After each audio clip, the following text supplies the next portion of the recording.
Are you ready to take your digital marketing strategy to that next level? I hope so, because in today's episode, we're going to explore the power of email marketing. Now, here's the thing.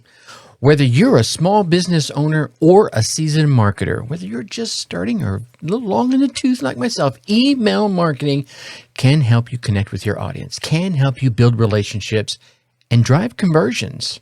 But what makes an email marketing campaign so effective? How can you create campaigns that engage your subscribers and drive results? Well, get ready to find out as we dive deep into the exciting world of email marketing. Being an entrepreneur sounds like, yes, another new client. I did it. But it can also sound like, I am really not understanding this technology, and I'm feeling so overwhelmed. Am I even cut out for this? That's why I started the Dark Horse Entrepreneur Podcast, to help infopreneurs, coaches, and course creators who want to build a business online but are battling technology, overwhelm, procrastination, and even imposter syndrome. Think successfully, think differently, think bigger, and take action by learning tips from an array of business owners, all dropping knowledge on the Dark Horse Entrepreneur Podcast. Check us out at www.darkhorseschooling.com. What is up? What is up? What the heck is up, my Dark Horse friends and family? You still here? Well, I'm guessing you want to unlock that power of email marketing. That's good, because in today's episode, we are going to explore a few strategies and some tactics to help you create successful email campaigns so that you can engage your subscribers, drive those conversions, and build some long-lasting relationships with your customers. And we're going to do that with 5 simple steps, right? So I'm going to riff them off here real fast, and then we'll dive a little more deep into them as we've been doing here recently. Number 1 is you want to build and grow your email list. Well, duh, that's what I want to do. Number 2, and maybe this should be number 1, but number 2 is to have a strong email marketing strategy, right? We'll get into that. Number three, you're going to create engaging and valuable content, much like we've been doing in all the other episodes we've been talking about. Without that engaging, valuable content, you're kind of wasting your time. Number 4, you're going to test and optimize your campaigns. That's right. Got to keep monitoring all that stuff. Once you get things good, it's kind of set and forget. But until then, all right, there's some things you got to learn.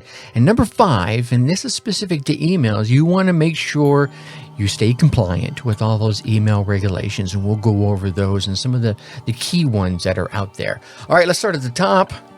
Now, maybe the top should be the strategy, but the top for this one here is you want to build your list. This is the very first step of having a successful email marketing. However, without a list, you're not sending any emails. But what are some of the key strategies for building your email list? Well, you want to create an opt-in form. Well, duh. This is the form that you're going to use on your website and other locations to collect those email addresses, right? You want to place that opt-in form in a prominent location on your website, such as in the header or in the footer. Maybe it's over in the sidebar. Use some eye-catching colors. Grab some compelling copy and use one clear CTA, one clear call to action that will encourage your visitors to sign up, right? And if you look at my website, you'll see it's down there at the bottom. It says, hey, sign up for the newsletter. We'll get you alerts. And it used to be sign up for this program we had coming up. And let me tell you what, I put that one up there, and day one, it might not seem a lot to you, but day one, 36 people signed up for the newsletter, for the email. That's it. People are willing to give you their email addresses as long as you're providing them value, which leads into number 2. Offer some lead magnets, right? Create an ebook or a webinar or a discount that you're going to give them in order to get them to give you their email address. This provides an incentive to the visitors to sign up for your email list because you're providing value to your subscribers. Use social media. You're going to use social media to promote your email list and drive signups, right? Share a link to your opt-in form on your social media channels and use social media to advertise to potential subscribers. Not to everyone, to your target audience. Okay. Now, once you got that going and it's running kind of smoothly, you're like, hey, I'm getting a pretty good conversion rate. 100 people come in here, maybe 40 people sign up and give me their email address. I can work with that. Then you can leverage paid advertising. This is help you promote your email list and get those signups even faster. You can use paid search, you can use display ads, or social media advertising to target your potential subscribers. And then finally, there's referral programs. You can use referral programs to encourage subscribers to share your email list with friends and family. Offer incentives such as discounts or free products. Now, this is what when I first put up my I was going to do the podcast guesting program, and that was the email opt-in form that I dropped out there, and I got those 36 folks right out of the gate. Well, I drove that number triple by offering some potentials, and one of the things I offered was a free copy of the program when it became available, and all they had to do was share it with those they thought would benefit from it, and they would get points for that. And the person with the number 1 points would get a copy. And then I would grab one person for free. And the reason for that is if someone's like, well, I only have a handful of people, they'll be like, why even try? Well, you want them to try. So if you grab someone by random, well, they have a chance. Okay. So that's just a few ideas you can use there to help drive those email subscription rates. Now, one of the things you're going to want to have is a strategy, right? You want to develop a strong email strategy. It's kind of essential for creating successful email campaigns. I mean, you can go off the seat of your pants and get lucky, but if you have a strategy, it makes it a little easier. So here, let me give you some key steps in developing a strong email strategy. First thing, define your goals. Now, we mentioned this previously when we were talking about the overall digital strategy. I believe it was episode 407. We talked about that.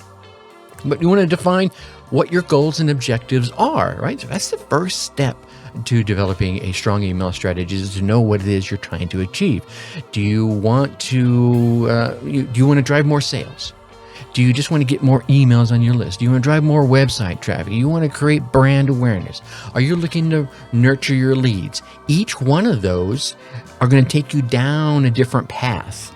And now maybe you're doing multiple things, like you have an email list, so you want to nurture some of those leads, but you want to grow your email list at the same time. Well, you can have two goals, right? But you want to do something a little different for each one of those sections, and we'll talk about that in a minute. You want to develop a content strategy. You want to develop a content strategy that aligns with those goals you just figured out you have, right? Now, this includes deciding the type of content you're going to send. Maybe it's a newsletter, or is it a promotional email? Maybe it's just educational content. Maybe it's affiliate content. You can also consider the frequency. How often are you going to be sending the emails? The timing of your emails. Should I send it at Monday at 6 a.m. or Wednesday at 5 p.m.? Right? When are your target subscribers more apt to pay attention to your emails? And you're also going to segment your list as a piece of targeting. And that's the next one in here. You want to segment your list. Now, this is essential for creating targeted and relevant lists. Segmenting your list based on demographics, behaviors, and interests. And when I say that, I don't mean are they interested in tennis or are they interested in martial arts, unless you're selling both of those products. Well, you're not going to send a martial arts email to the tennis player, or you're not going to send tennis products over to the martial arts enthusiast. But if you segment them, you can market to both of them and keep all your open rates up high. You're going to also want to look at things like location, the purchase history, open rates, right? I will send emails to those folks that open my emails far more consistently. I'll send them a couple of extra emails because I know they're going to open them. They're that interested. You will find there will be a few folks that are just hungry for everything you have, and they see your name on the email. Oh, that's from Tracy. I'm going to open it. Okay, I'm not interested in this one. Boom, and then they move on. But then 2 days later, they get, oh, that's from Tracy. Oh, that I gotta have this one. You know what I'm saying? So you're going to want to segment those folks so that you can treat them accordingly. Also, you want to do some personalization and some automation, right? So if you use personalization automation, you can create targeted and relevant email lists for each segment. Use dynamic content and merge tags to personalize your emails with the subscriber's information. Hey, Tracy, you've seen them, right? You've received some of those emails. Hey, Tracy, right? Maybe they include your name or your location. Oh, you bought this 3 months ago. We thought you might be interested in. Okay. And use the automation to create the triggered emails, such as, oh, maybe someone got your product and they put it in their cart, but they didn't complete the transaction, right? A previous client of mine got to, well, it was good speaking, wasn't it? Where they were able to increase their sales totals in their peak season by 12% by simply creating an abandoned cart series of emails. What? Yeah, people were going to the cart and for whatever reason, leaving the products in the cart and going about their day. Well, they started creating an abandoned cart series of emails that would go out and say, hey, you left this in here. Are you still interested in it? Right? And if they would open it and not do it, I mean, it even included, hey, we're even willing to give you a 5 or 10% discount. Hello. And they were able to raise their sales 12% by sending a few emails. What's up with that? Welcome email series are very popular. It's a great, someone comes on board, maybe they get your lead magnet, you're going to nurture them a little bit, right? Create a series of emails to warm them up. Or you don't always have to be the, hey, thanks for getting my lead magnet, buy my product. You know what I'm saying? You can warm them up. You can say, hey, did you notice that on page 2 of my lead magnet, I give you this great tip on? And then you remind them. They're like, wait a minute, I must have totally missed that. Or how many times have you gotten a lead magnet and never even opened it? Or maybe you opened it and read the first paragraph and like, moving on, right? Now you could create a series of warm-ups and welcome emails that get them to go into the lead magnet, give them that value you know they're looking for, okay? Now, you're going to create some engaging and valuable content. Man, how many times have I said this over the past few episodes? To create a successful email campaign, I'm going to give you a few tips and some strategies on how to create something that resonates with your subscribers. All right, well, with emails, we have to be specific here. First thing, we're going to talk about those attention-grabbing headlines. We've all seen them. That headline, you're like, what is that? And that alone made you open the email, right? Something that's going to hook them. Maybe it's their name. Maybe there's some catchy line. And be careful, because some of these lines get abused, like, are you still up? I remember seeing that one time, the first couple of times I saw it, and I'm like, well, actually, yes, I am still up. But then I saw like almost every marketer out there using it because it worked, right? So you're going to want to create ones you know are going to catch your subscribers' eyes and use some clear, concise language. Oh, you have to be all convoluted and things, but things that will convey your message concisely. And that's the next tip, right? It's just be concise, but also make sure what it is you're saying and how you're saying it aligns with the voice of your brand, the tone of your brand. Are you always playful? Are you always silly? Well, go ahead and make your emails playful and silly. That's that consistency, right? It's congruent with everything else they've heard from you. If you're all serious and monotone all the time, because that's who your audience is, and all of a sudden you send them a silly email, they're gonna be like, what the heck is this? Right? Okay. Use paragraphs and bullet points and subheadings to break up the text and make it scannable. This is a good thing to do on social media too. If you have a long message you want to share, say on Facebook, you can break it up something. You don't have to make it one long type, oh my God, this is an essay, right? You can break it up with some emojis and some bolded headlines and make it so it's scannable. If someone just had 30 seconds or 10 to read your email, they can go down and get the gist of the message. And then if they're like, okay, I need to check the rest of this out, and they can go back and rescan, all right? And make sure there's valuable content in it. If they're not going to find it useful or interesting or entertaining, don't send it, right? Now, it can include some educational information, an article, videos, promotion, anything that's going to grab them and say, oh, wow, I'm glad I got this today. Make sure your content aligns with those goals and objectives, right? We talked about earlier, and that it's all relevant to the subscriber you're sending it to. Remember tennis, martial arts? Yeah, remember that. And then finally, in your email, you want to make sure you're doing one call to action.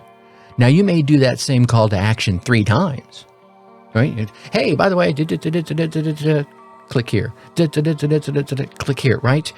You want to use a clear call to action that encourages your subscribers to take action. Click here. Basically, is usually the action you want them to take.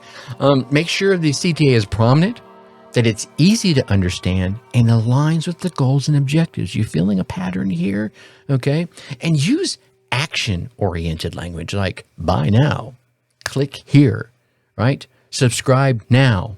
Those kind of things that will convey not only what to do, but the benefit of taking the action. Buy now and save. Click here and listen. Click here and learn. Okay? Anyway, moving on. Now, I think one thing that a lot of folks forget about, they click send and like, I did pretty good. I got 6 sales, or I got 2 sales, or heck, if you're just starting off, 1 sale, you're like, oh, that was awesome. And they forget about this one, which is testing and optimizing your email campaigns. Yeah, kind of essential for improving your results and maximizing your return on investment when it comes to email marketing efforts. Remember I talked about way back when, 38-to-1 return on investment for email? Yeah, got to do a little testing, a little tweaking to do that. So here's some strategies and some tips I want to give you with that. First, A/B testing. A/B is probably the most powerful technique that you'll use when you want to test different elements about your email campaign. You want to test different subject lines, or you want to test different call to actions, or test different images inside the email, right? Send 2 versions of the email where one thing is different. Send version A to a small segment of your list. And if you only got 100 people on your list, you only got 50 people on your list, send it to half of them. And then send version B to the rest of them and see which one gets better results. Yeah. Now, when you've identified the winning version, okay, now you can send that one to everyone. So let's go back to the 50 people. You only got 50 people on your list. Well, I'm going to send 12 of them this one, and 12 of them the version B. Yeah. Version B1. Okay, good. Now I'm going to send version B to all the rest of the people, all the other, I can't do the math in my head real fast, the rest of the 50 people that did not receive either one of the emails. Obviously, that was a very small sampling example, but you get my point. Then monitor your metrics. Yeah. What are your open rates? What are your click-through rates? And what are your final conversion rates? Use that data to optimize your campaigns and improve your results. Are they clicking on the first link and never even getting down to that 3rd link? Doesn't mean it's bad. You just now know, okay? So that you can make data-driven decisions about your content strategy, the timing, and the frequency. You're finding that, if I send them that 3rd email in a week, the open rates are like way down, okay? And then, of course, you want to optimize for mobile, right? So many people are watching these things on their phones nowadays. So mobile is, let's be honest, it's a very popular way to read your emails. I tend to read my emails usually on my phone as well. So make sure your emails are optimized for mobile devices, right? Use a responsive design, use clear and concise copy, like I mentioned earlier, and ensure that CTA is easy to tap on a touch screen. So and click and move right on along.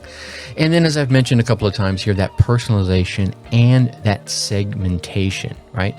This is going to help you create those clear, targeted emails. Someone's going to get that email and go, wow, he's speaking right to me, because you sent it not only to Tracy, but you realize I'm a martial arts enthusiast, I play drums, and I live in Wisconsin. Wow. Right?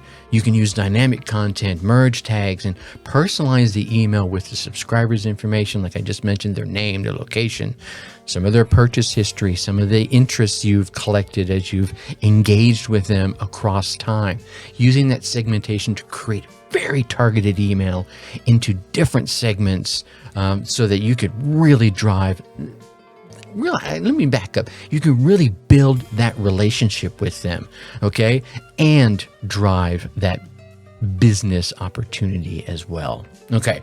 Now, the last one, and I want to make sure I mention this one because so many people talk about the windfalls of email marketing, myself included. Did a whole episode not too long ago. Unfortunately, I didn't make myself a note here on what episode number that was, but you can go to darkhorseschooling.com and search email marketing, and you'll see all the episodes I've done specifically on email marketing, including this one. So one thing I haven't mentioned in the past, and shame on me, and I'm going to make sure it gets covered today, is make sure you're in compliance. Yeah, you want to protect your brand, yourself, your business's reputation, and avoid all those hassles, like court, legalese, and all that stuff. So here's some of the key regulations you want to be aware of, okay? Grab a pencil, okay? The CAN-SPAM Act, right? This is federal, United States. This is setting the rules about commercial email messaging. It requires that all commercial emails include a clear, concise, and conspicuous unsubscribed link, a physical address, and an accurate header and subject line. Okay. Now, most of these also require the same thing, so let's just kind of breeze through them a bit more. GDPR, this is for our European folks across the pond. Well, for me, it's across the pond. I'm on this side. They set the rules on how you can collect and store and use the personal data, so make sure you're all up in line with that. For our Canadian folks, it's the CASL, right? The Canadian Anti-Spam Legislation, pretty much the same thing. And then for our friends out in California, they are a country unto themselves sometimes. I can say that. I used to live there for many, many years. The CCPA, the California Consumer Privacy Act, again, a lot of the same thing. So basically, if you do these 4 things, you're going to be in compliance with all of them. If you always attain consent, right, to get the email address, right? If you're ethically gathering those emails via a lead magnet or whatever, you're getting that consent. If you always provide transparency on what you're going to do with it, I'm not selling your material, I'm just using it to communicate with you, however you're going to use it. If you always include an unsubscribe link, you're good to go. And if you always keep accurate records, you do those 4 things, my friends. And I am not offering you legal advice here. I am not a lawyer, even though I could play one on TV. You'll generally be in a safe place. If you have any questions, go do your research and check it out for yourself. All right. So there we are. Email marketing, my friend, is a powerful tool for engaging with your audience, right? Building those relationships digitally, even creating a two-way conversation. You can get them to reply back to you. And ultimately, what we all want, driving conversions. So by building and growing your email list, developing a strong email marketing strategy, creating that engaging and valuable content, testing and optimizing your campaigns, and ensuring you stay in compliance with all the email marketing regulations, you can create email campaigns that will drive results. That I can promise you. Now, here's the thing. We're wrapping up this Digital Marketing for Beginners series. And in this Digital Marketing for Beginners series, we've covered a wide range of topics to help you build a strong foundation in digital marketing. Way back in, I think it was episode 407 and 408, we explored what digital marketing is and all the various tactics that are involved. And then in the next episode, 409, we discussed setting up your digital marketing strategy, including defining your goals, identifying your target audience, choosing the digital marketing tactics that you're going to use. And then in the next episode, we covered social media marketing, including how to choose the right platforms, creating engaging content, leveraging the power of influencers, macro and micro influencers, and of course, measuring results. In the episode previous to this one, I think it's previous to this one. There's so many of them. All right, we talked about search engine optimization, SEO, which includes keyword research, on-page optimization, off-page optimization, the technical SEO stuff, and content marketing. And finally, in this one, we discussed email marketing. You just listened to it, so I don't have to go over it, but I will anyway, where we talk about building and growing your email list, developing a strong email marketing strategy, creating valuable and engaging content, testing and optimizing those campaigns, and ensuring you stay in compliance.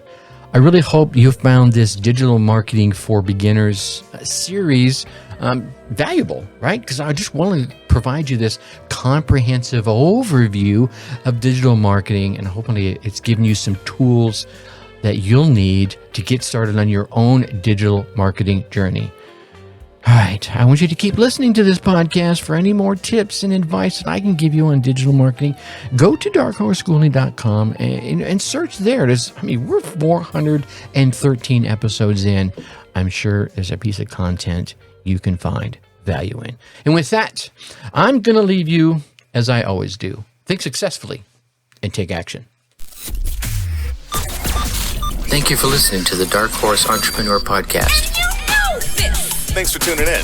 Check us out at www.darkhorseschooling.com. All right. My name is Tracy Brinkman.